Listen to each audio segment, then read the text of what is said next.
Shalom teman-teman, jadi pada kesempatan kali ini kita akan membahas Matius 2, yaitu lanjutan dari live streaming sebelumnya. Sebelum kita membahas Matius 2, mari kita bersatu dan berkumpul dalam doa. Tuhan, terima kasih atas hari ini kami dapat berkumpul bersatu ingin membaca sedikit dari firman-Mu. Tuhan, biarlah firman-Mu yang kami baca dan kami renungkan saat ini bisa menjadi berkat dan menjadi pelajaran bagi hidup kami. Dalam nama Tuhan Yesus, haleluya, amin. Sebelum kita ingin membahas tentang Matius 2, kalian bisa pause video ini dan membaca sedikit dari keseluruhan isi Matius 2. Di Matius 2 ini judul isinya itu adalah orang Majus dari timur.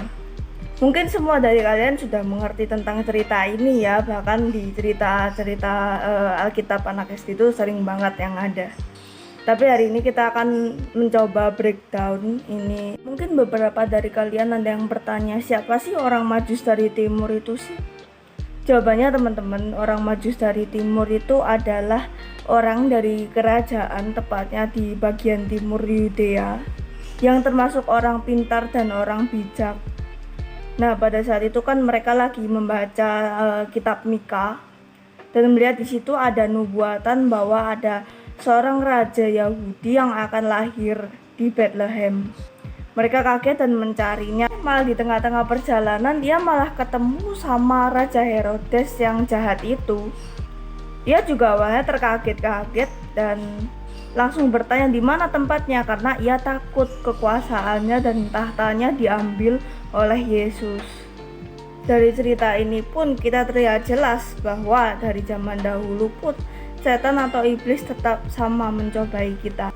Buktinya di tengah-tengah masalah pada saat orang Majus ini ingin mencari bayi Yesus, Tuhan malah ngasih mereka petanda, yaitu dengan memberikan jalan lewat bintang itu, teman-teman.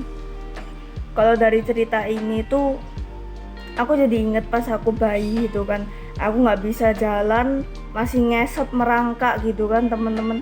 Tapi semakin hari aku akhirnya mulai dari merangkak, aku bisa jalan pelan-pelan, 1 langkah, 2 langkah.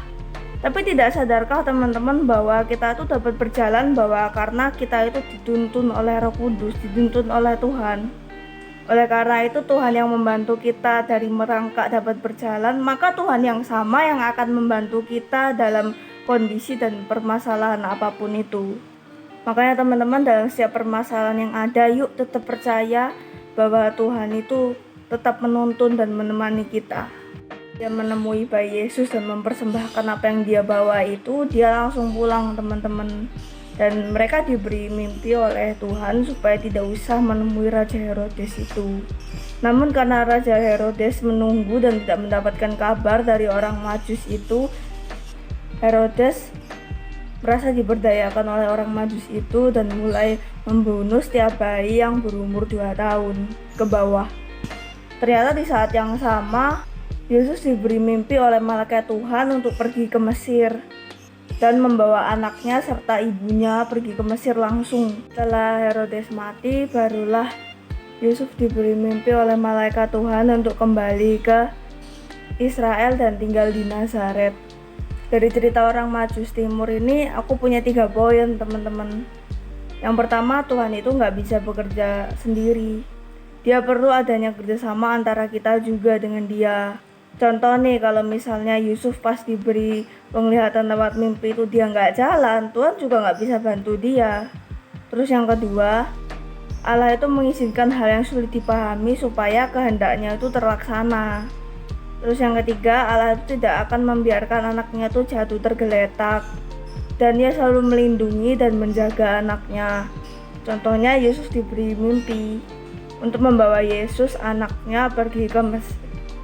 Sekian pembahasan dari Matius 2. Salam ora et labora, yaitu berusaha dan berdoa.